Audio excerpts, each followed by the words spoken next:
So, good evening, folks.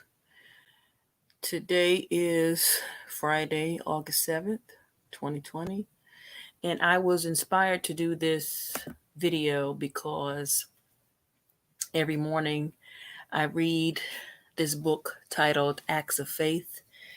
It's by Ian Van Zant, and it's a book of daily readings. And since today is August 7th, well, you can't see the date on top of it there, but this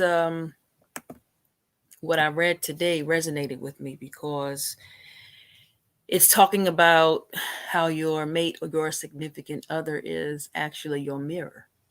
And it's something that I can relate to because that is how I learned a lot about myself on this journey or this path, whatever you want to call it. And I haven't had many relationships, but the ones I'll say maybe three that I did have, I was able to find some good lessons in it. And I learned a lot about myself through these other people because of what was reflected back to me. Now, this page reads many of us think we are lucky or blessed when we find just the right quote unquote person to love. By now, we know that nothing in life is an accident, including our selection of a mate. The people who come into our lives are a reflection of who we are. Now, growing up, I was never taught that because I was raised in a single parent home, and I never really saw the dynamics of, a healthy relationship going on. So I spent uh, most of my life really single minded. And when I was in my 30s, I started to, I'll say the catalyst is what I call this person. He reflected so many things back to me, and he actually, he told me about myself and he held me accountable, and he gave me the choice to get myself together. And I really didn't understand what that person meant until he actually removed himself from my life. And when it happened, I didn't really understand the gift. That's how I look at it now. It's a, him leaving me was, well, I won't call it a gift, but it was necessary because it allowed me to start to put the pieces together and actually go back and find the problem, which mainly was in my childhood. So I had to put the pieces together and really, um, I had to do a lot of work, a lot of self reflection. And when I read this morning, I said, okay, yeah, I can. This is speaking to me. So it reads to say, they reveal to us those things we cannot or refuse to see about ourselves. And that was another thing that was reflected back to me. I could not see my true reflection. I couldn't see my potential. I was playing small. And this person brought that to my attention, and he says, you're capable of doing so much more than you're actually doing. And I don't know what the problem is, but you better figure it out or I'm gone. This is what he said to me. And, you know, I was confused and I didn't understand it, like I said, until he, he made that exit. And after that, I was forced to find it. So let me keep reading. The very thing we don't like about our mate is the thing we need to change. Um, the very thing we don't like about our mate. I don't know if I've really ever, nothing's coming to me as far as something I didn't like. I'll say I didn't like them. Well, whenever things were reflected back to me, I looked at it as, picking or criticism. And I played the victim a little bit. But that's what I didn't like, but it's actually what I needed to push me, forward, to come out of my comfort zone and to wake up and see, my my true self. So let me continue.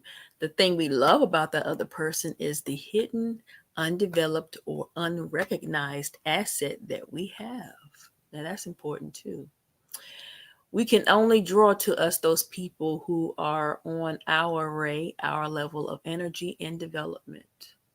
So that explains why in my 20s, I really didn't have any success at all in relationships because I didn't even know who I was as a person. I was just kind of wandering aimlessly through life, and I had no idea who I was, and I was suffering from so many suffering from my, I guess, my childhood trauma, and I really didn't even understand what happened to me because I was just living in a fog. It was just, I was in that sunken place, if that's what you want to. Yeah, I think that's the perfect way to describe it. I was in the sunken place, kind of like in the movie Get Out when you see the characters, they were like, when they were sunken down and they were watching themselves through the camera. So that, yeah, that's basically how my 20s were. So yeah, the thing we love, what is it we can draw from those people who are on our real level? Yeah, that was my 20s. They reflect back to us the very things we do. Most of us reject this idea. Yeah, I did that. I rejected it. But then most of us reject criticism too. Yes, we do. We find it difficult to accept those things about us that others see. Yes, that is true. We do, however, feel completely justified when we criticize our mates. Yeah, we do. So here's a question. How would you know what to call or what to see in your mate unless you have seen it somewhere else? Um, my last relationship, um, actually, my partner, he was killed in June, and I'm still recovering from that. But I'll say the last conversation that we had, he was explaining to me that I needed more faith. And I didn't like that. I didn't understand it. And I was trying to figure out why would he say some shit like that to me. But when he passed and I started to reflect on all of our conversations and our deep seated talks, I realized, maybe he was correct. And I started going through my journals and I was seeing, little writings that I wrote about faith from like 2016 and 2017, 18. And I didn't even remember writing it. And the crazy part is that whatever I wrote back then, it was like preparation for the healing process that I'm going through now. And I realized that the type of faith that I had was dead faith. It was faith based on emotion, not necessarily on works. And what's the passage? Faith without works is dead. Yeah, yeah. That was me. Um, because I never had a solid foundation to grow up on. It was just a lot of dysfunction, instability, and um, you're around people who say the right things about faith and they quote these scriptures, but it's not based in works. It's just all talk. And that's what he was trying to convey to me, that I really didn't have true faith or solid faith. It was just, non-existent, unstable faith. I don't know. But like I said, when I read this, it resonated with me. And this was another relationship, the one that just ended tragically in June. Um,